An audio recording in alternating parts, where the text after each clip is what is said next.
Okay, welcome to Feisty Chess. I've got white against Chess Fire a Run on Lee Chess here.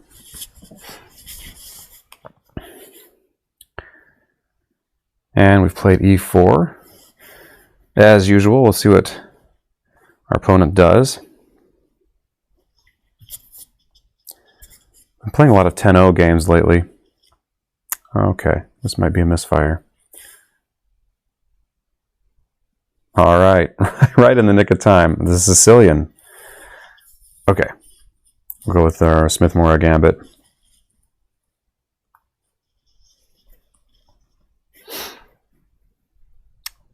Okay, and we've got our Morra Gambit accepted, so we're down a pawn, but we've got awesome piece play. Okay, he's going with his early bishop out thing. Usual plan here is bishop here, pawn there, and bring the knight there to hit the bishop, and then plan a check on d6.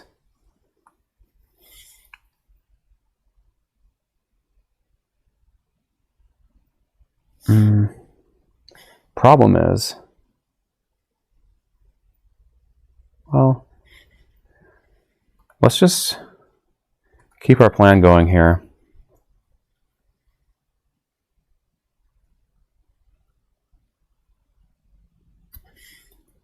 Okay, this gives us time to castle.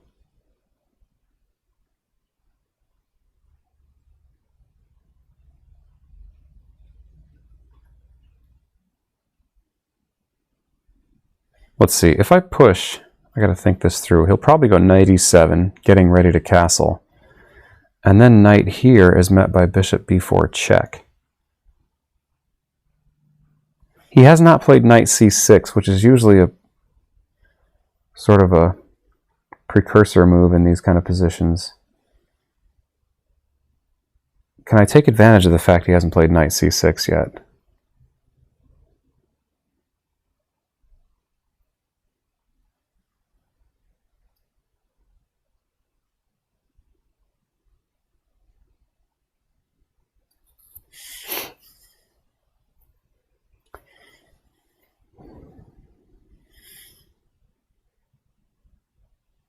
If I just castle, the smart move for him would be knight e7.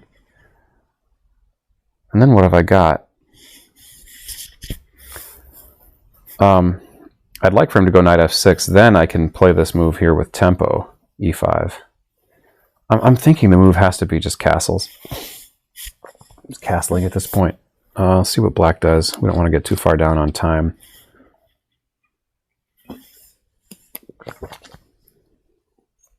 If he goes knight c6, then definitely e5. And then our plan should be very effective. Okay. Now I don't think the e5 plan is quite as effective. It might be, though. e5, and probably he can castle. But even there, knight e4, and the bishop has to go. It can't stay on that diagonal, actually. And I can just plant my knight in at c6. So I'm gonna proceed with this plan, even though it seems to give his knight more of a future, say on f5.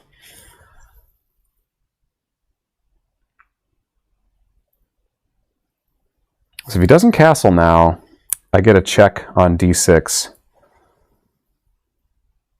So he does castle. But I'm going for this anyway.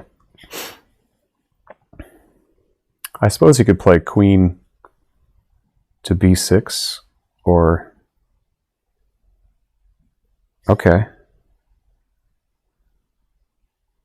Hiding the bishop way back there.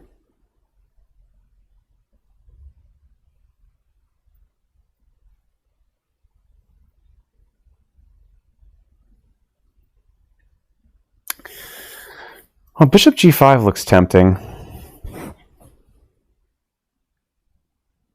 But then after knight c6, it's not clear my bishop belongs there.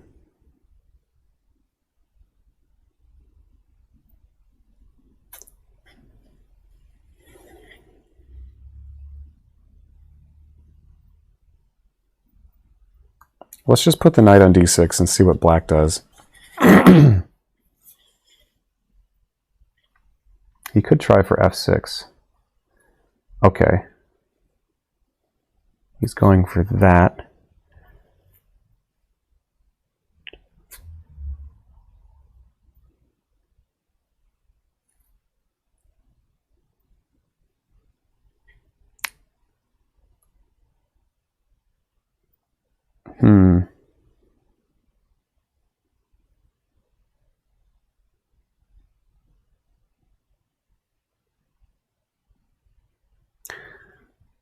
Yeah, okay, now I like to look at bishop g5. So, if you play the Morra Gambit, you have to be comfortable with a variety of types of compensation. A lot of times the compensation is a wild kingside attack. A lot of times the compensation is just the bishop pair.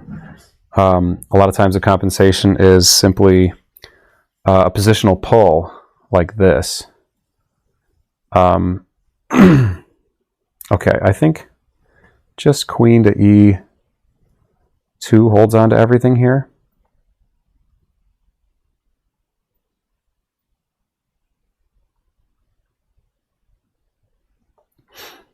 Now this bishop only has one protector. Well, he'll have two protectors once his knight comes out.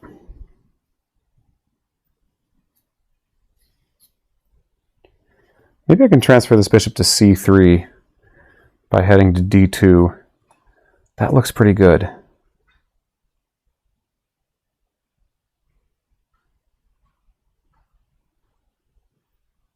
Then the knight could come to f4.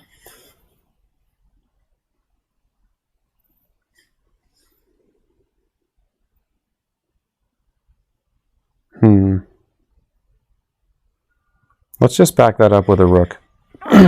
No need to be fancy. Just get another piece in the game. So we got this well protected here.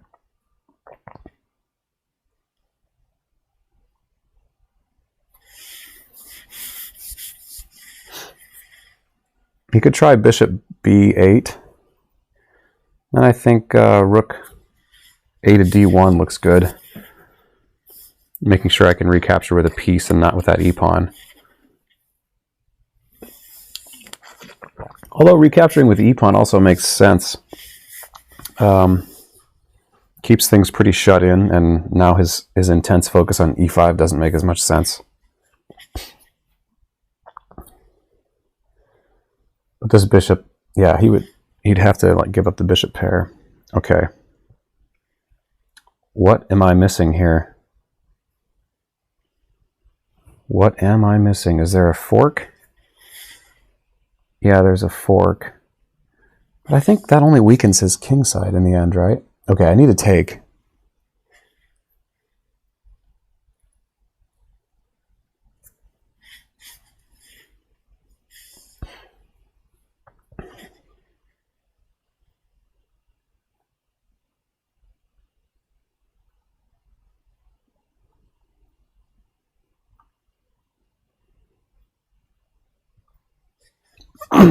Okay, I'm up a pawn, but he's going to get this piece back.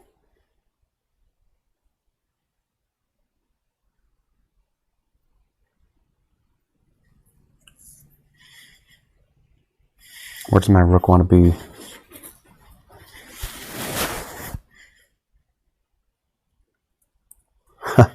Funny enough, I can put my rook on f5.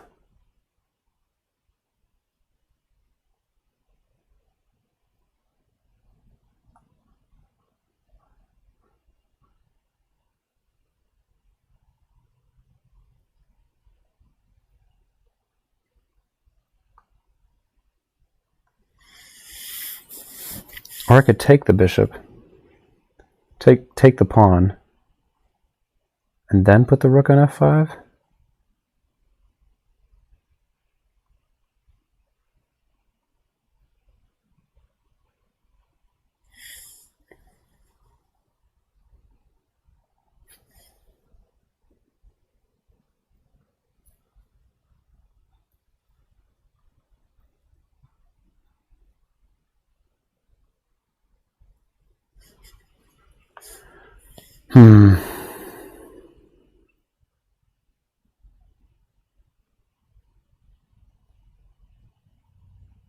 Oh, he's going to be hitting... Okay, let's take the pawn.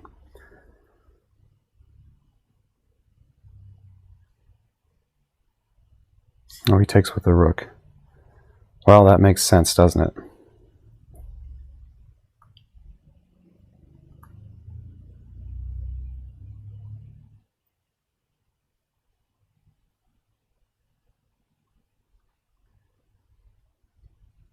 I don't want to allow him to play d5 here. I could play rook over. Rook f5 right now. Then he gets d5 in for sure. So let's just back off. Try to keep this lock down on the position.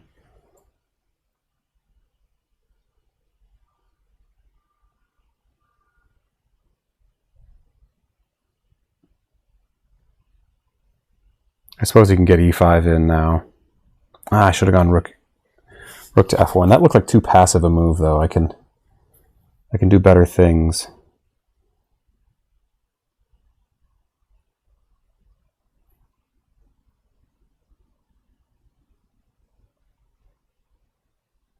Okay, let's back up. He can't move his bishop here yet. He'll have to play rook b8. And then rook c1 complicates things. So him getting his bishop out is it's going to be a challenge. This knight still...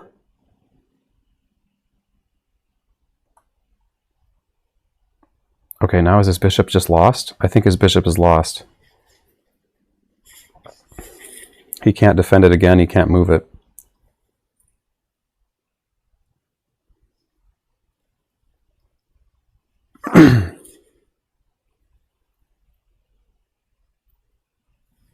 I was expecting e5 there instead of king f8. King f8 is... he's trying to threaten king e7, but that's...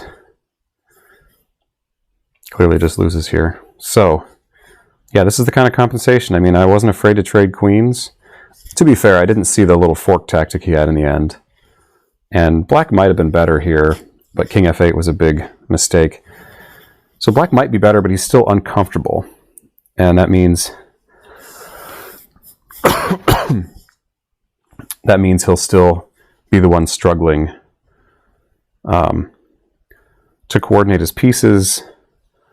My pieces are all very active. I mean, black had improved.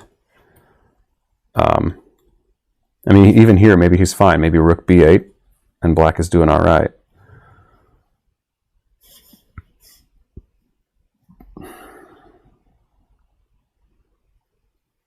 I might think about a4. It's probably going to be hard for him to hold on to that pawn, but he does have the bishop pair. He can't hold on to the bishops either. But yeah, rook b8 doesn't look all that great either here. We can look at that in the analysis. In the meantime, what's Chessfire Arun going to do?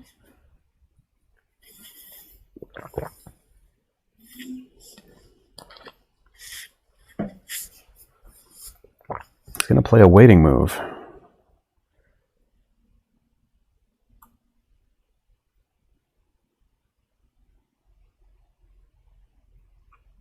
Well, I can just take it with the knight. Well, no. Okay, if I take with the rook, he can go bishop here and trap me in the end, so I'm going to take with the knight. If rook takes, knight takes, then bishop c5, and my knight might not ever get out of there. So this way, I keep my rook guarding c5.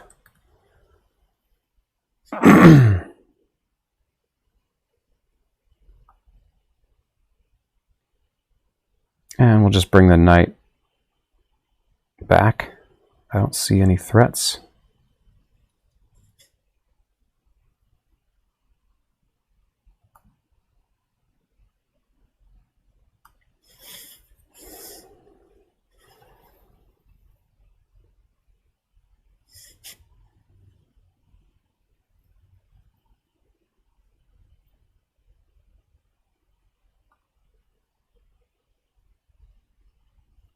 Hmm.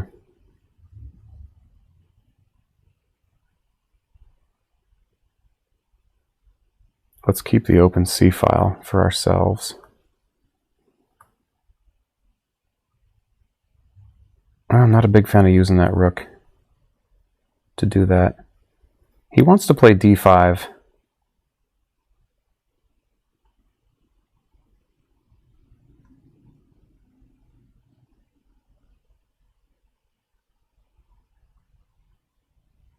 Let's just get this knight someplace reasonable. I don't need to rush here. I'm going to go knight F1 and then to E3, and that'll blunt the bishop. And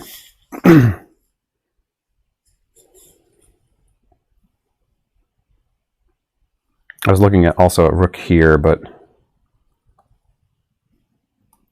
okay.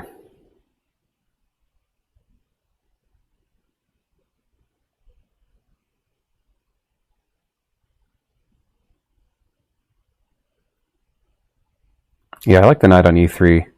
And actually, it'll threaten a fork here on D5 if his king stays there.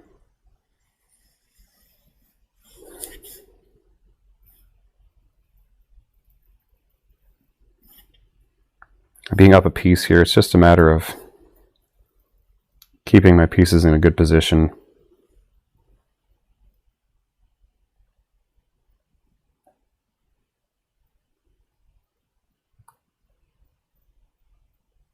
Okay, so this is a nice little trap. It looks like a nice defensive move. If he wants to trade the bishop for the rook, sorry, for the knight, that's fine. I've got my my bases covered here.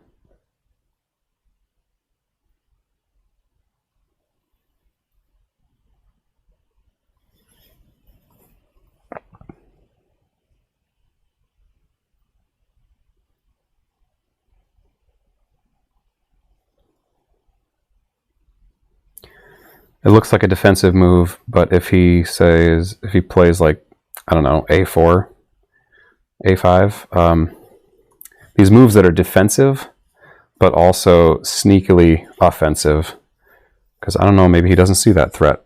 His rook is also not safe here or here.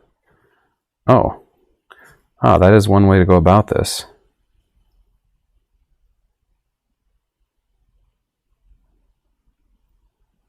Okay, well, he's won a piece back, hasn't he? The rook is quite safe there. Well, if I just take...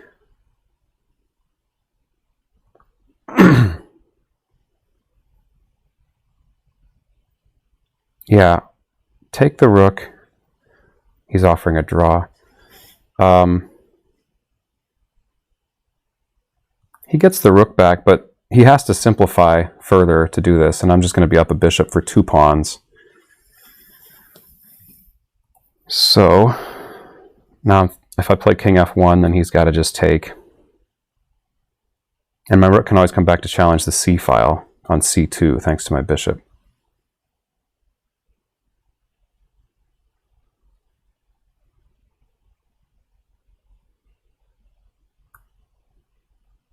Okay, that's not really a threat to trap anything.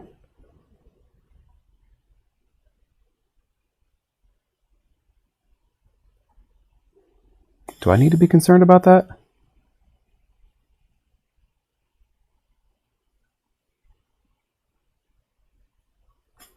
King. Push. Rook takes. Yeah, I don't want to mess with that. Let's go ahead and play this.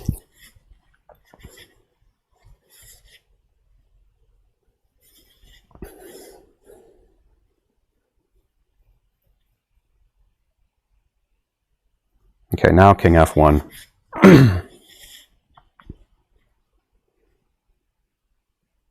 He has to take, and he should take with the bishop. And now if he goes to the c file, I can come right back to c2. Happy to trade rooks here.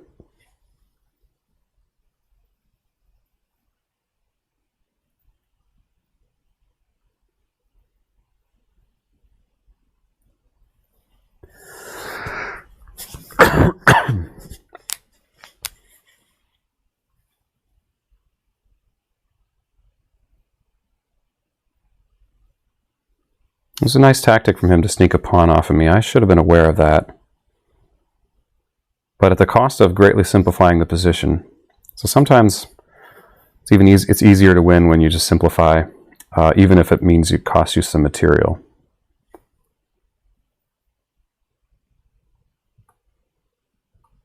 Okay. Let's come back to the C file, and we'll go for this A pawn. Or we'll go for it this way. And he can never really go for the rook trade. That's just a doomed ending for him.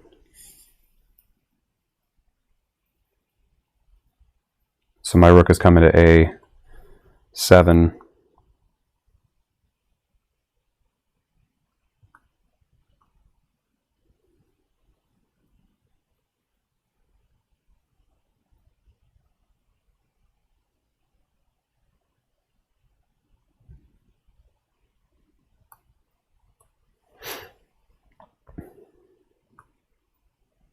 I don't think this gets him anywhere, really.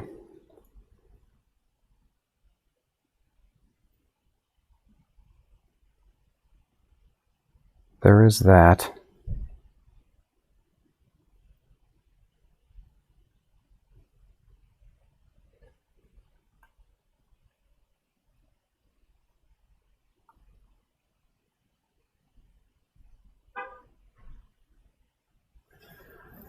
Okay.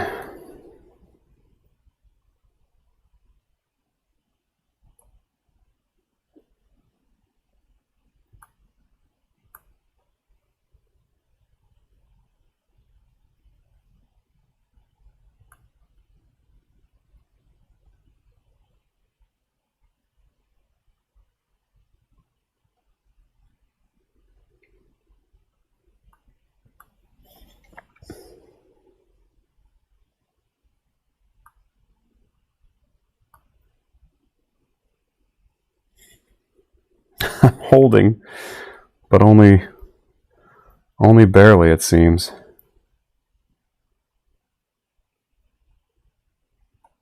Not holding, really. I'm doing well here. I suppose King D2 would have been prudent there, but I'm anxious to get my passer going.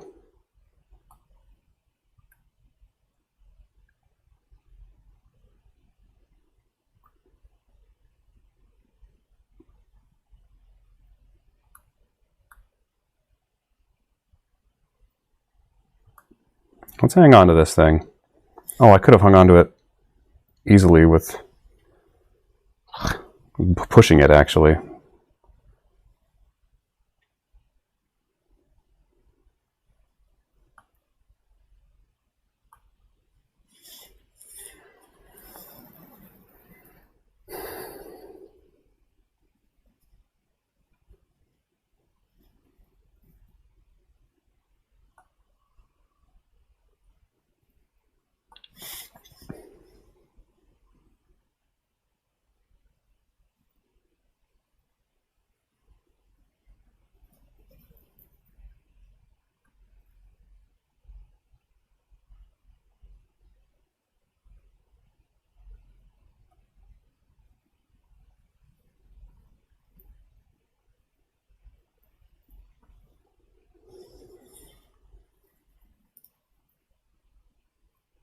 Planning to meet the rook check here with bishop C2.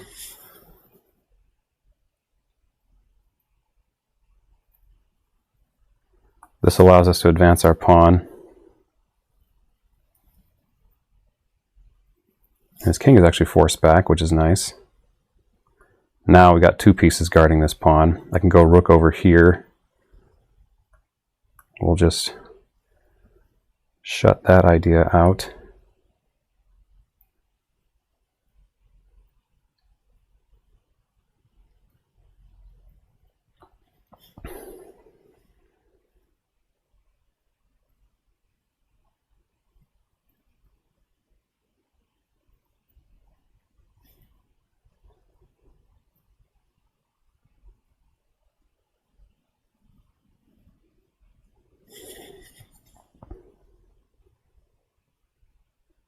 Yeah, I can play king b3 here.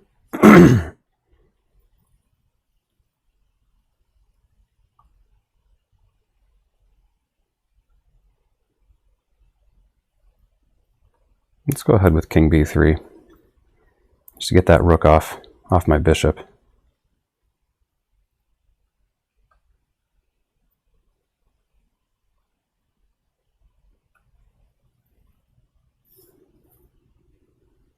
Now the rook also guards g2, which is nice.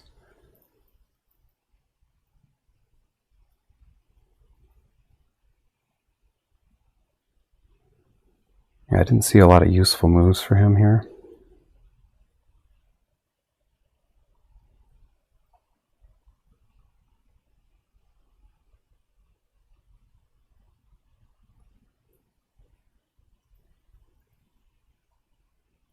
I'm willing to give up that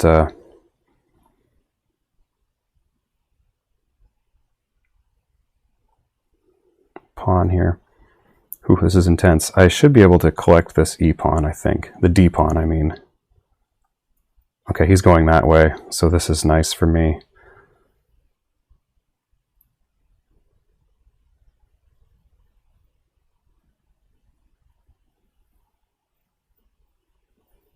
Oh, that's unfortunate. It was somewhat interesting there, and then he just simply blundered. Okay. Well, we've got an increment. Yeah. Let's just clean up all the pawns. Okay. Yeah, it would have been a tricky win with my time control there if he hadn't blundered his rook. Now, bishop wasn't the only thing protecting it. I wanted to protect... I'm overprotecting my pawn there so that... And also overprotecting this promotion, that advancement square for the pawn. So yeah, let's start here as we look at it. This is an interesting ending. I bet the computer says like +3 for +6. Okay. Yeah, my pieces are in great position. So guessing this is an idea.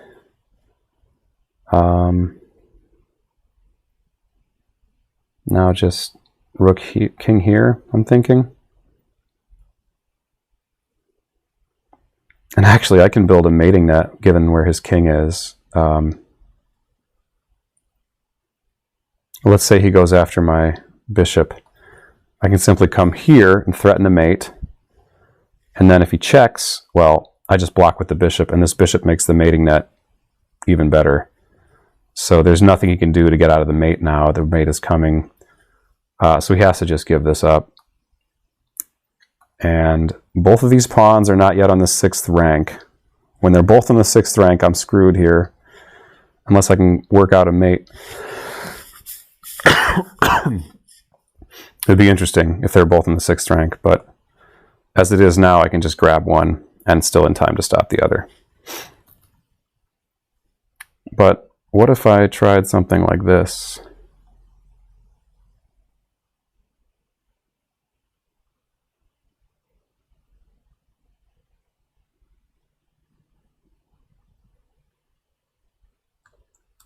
I'm wondering if I could just have a mate anyway. Let him promote. Probably there's a mate here. Yeah, it's very quick actually. There it is. Anyway, let's look at it from the beginning. Sicilian, Smith, Morra Gambit. And let's get the book out here. Well, the book is out. E6. Bishop c5 immediately. Bishop c4. a6, castles.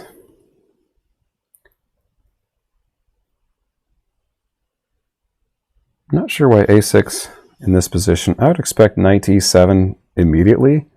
The idea with getting that bishop out is to try to castle quickly and not let e5 come with a tempo on your knight. This makes some sense to me, but it looks like white scores very well. Well, actually, it's about even, isn't it? Castle. castle, queen e2. I'll have to look at what Morra says, what Esterman says in his Mayhem book here. But yeah, a6 doesn't seem immediately necessary right here. Hold on, let's see here again. Castle, castle. And now is knight b5 really great? Like, I don't see... Maybe the computer has a suggestion. Just bishop f4, just to clamp down on this d6 square.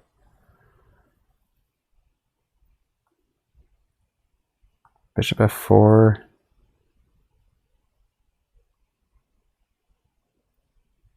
Knight b5. e5. Well, anyway.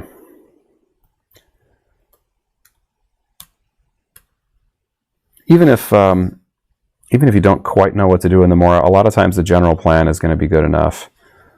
Probably bishop g5 is the right move here. No, e5. e5. Computer likes that. I wonder about bishop g5. Yeah, pretty good for black. So e5 looks like the right move. Computer likes white a little bit here. And finds some kind of draw. It says b6 is the move. But black went for castles. And now knight e4. Oh, bishop d3 is just kind of loading up against this Greek gift idea immediately. Okay, I like that. That's maybe the downside of castling a little too early. Now, what about f5? Looks like a nice counter try, but now e takes f6, g takes, and now knight e4 hits the bishop. Now the knight on d. This looks similar to the game, actually, funny enough.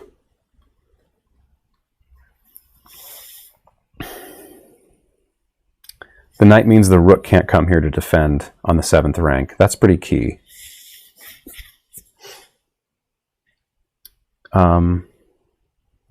What if we just try that? Bishop h6. Oh, the knight is guarded, actually. If the rook tries to preserve itself, knight h4, and we're getting this queen check in. So f5. And bishop takes f5. You take here, and now you get bishop queen here. Whew, brutal. Love this Morra stuff. King h8, queen g3.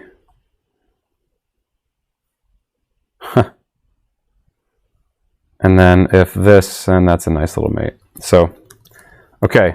Fun stuff. It's always fun to analyze these Morra lines because white just has such attacking potential.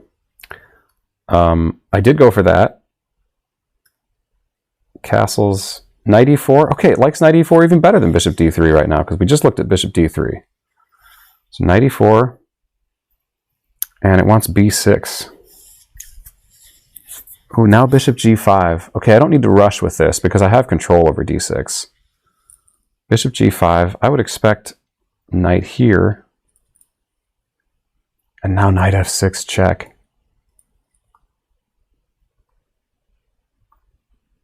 And now bishop f6. And there's just nothing to be done about like knight, say, h4. Well, okay, you can unpin.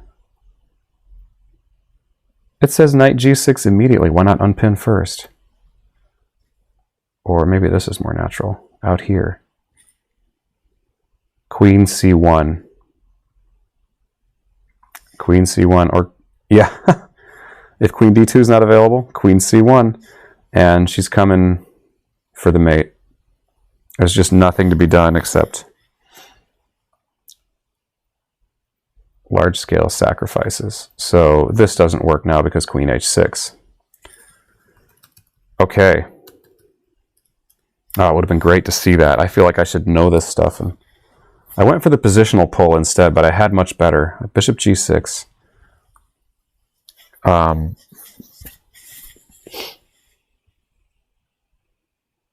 If this, then knight f6 anyway. King h8. Because again, the same the same stuff is going on. Well, here even, let's see, takes. We try to unpin.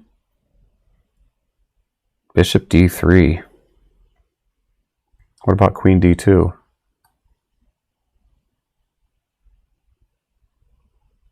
Oh, knight f5.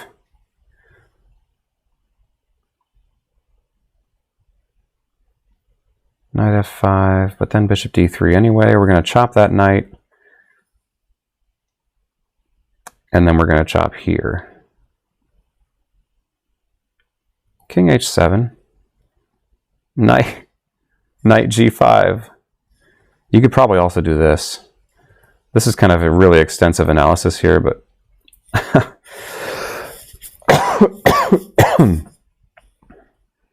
and this just gets mated. No ifs, ands, or buts. If you move the rook, you get mated immediately on h5. And otherwise, you're just going to get mated on h8 after the one more move. So, okay, it's really fun to look at these lines in the Morra. But I went for this line. Missed my chance here. Yeah, bishop g5 is such a natural move. You want to pin that knight. You want to force something like f6, which we didn't look at. f6. And then e takes. Oh yeah, this is terrible. You've got your pawn back and you're just crushing black. So f6 isn't really possible. h6 doesn't do anything good either. But how about this line? Alternatively, I was looking at bishop f4, and apparently that's not all that good. My idea is just to clamp down super hard on d6, and if the knight comes here, I just drop back to g3. And it helps my other rook get in the game too.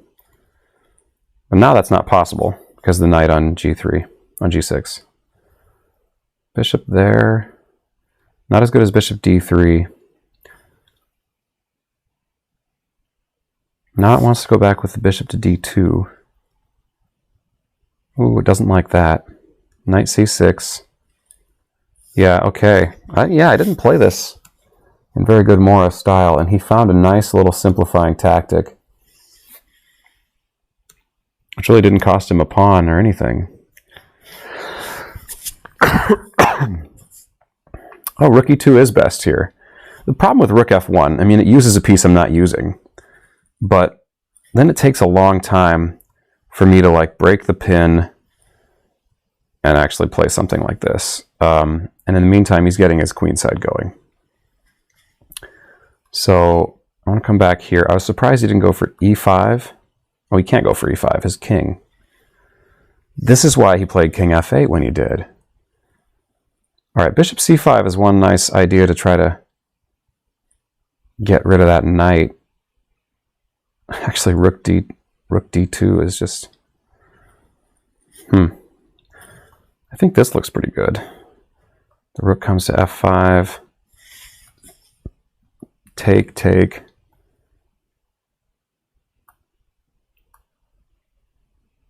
Yeah, d5, and you're screwed. So, yeah, too much simplification is no good. Bishop c5 would have been a nice try.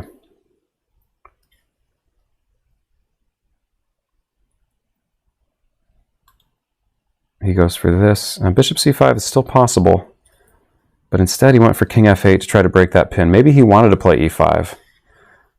I was forgetting that pawn was pinned. So he's probably trying to play e5 and attack my knight. But the problem is now his rook can't come back to defend that back rank, and it's just over here. Black did a nice job trying to make it interesting.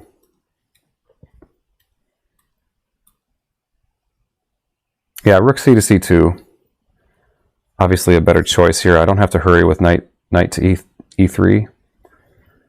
But yeah, I still have a good advantage, but it's kind of cut in half after that. But I can just take and... yeah, king f1. King f1 here would have been fine, apparently. I was worried about what if he just pushes, and now my rook can't clear out. And I was worried about this.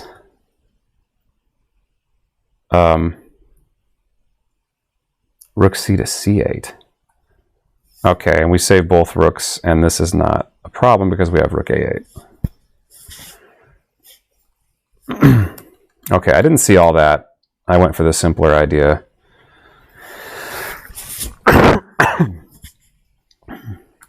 And that allowed me a tempo to do all this. Yeah, I don't think d6 is the right idea. I mean, maybe he's trying to stop me from going here.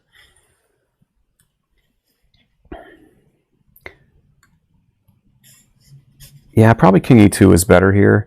As soon as his rook tries to come here and just defend this pawn, he's got a losing ending because my rook on the 7th and I have a bishop I can do things with. So I shouldn't immediately go after this, but I should hold on to this c file until I get my king in better position. I went immediately for it and gave him the c file, and this allowed him some counterplay.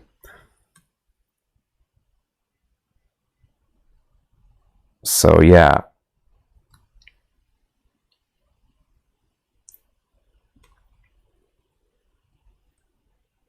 Bishop e2 may have been better. But I'm okay with this. King d2. Yeah, king d2 would have been better here. And especially here, king d2 is just easily winning, because I'm going to win this pawn. He can't go after my pawn. Instead, I make it a little more complicated. Well, I guess I won the pawn anyway.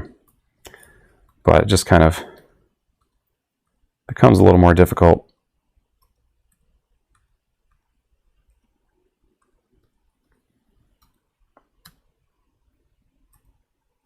Yeah, and here he just forgot that my rook is also guarding that pawn. So there we go. All right, it's been quite an extensive analysis. I really enjoyed looking at some of those Morra lines in the opening. After this kind of early bishop out,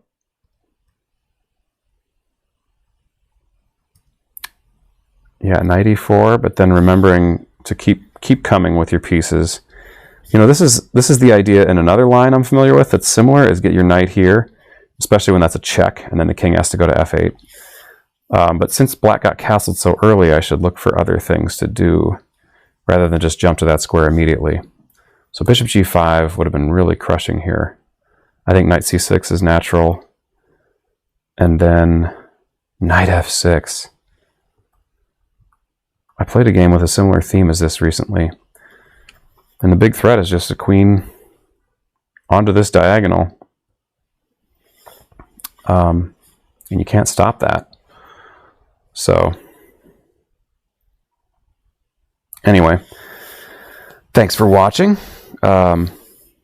Stay feisty.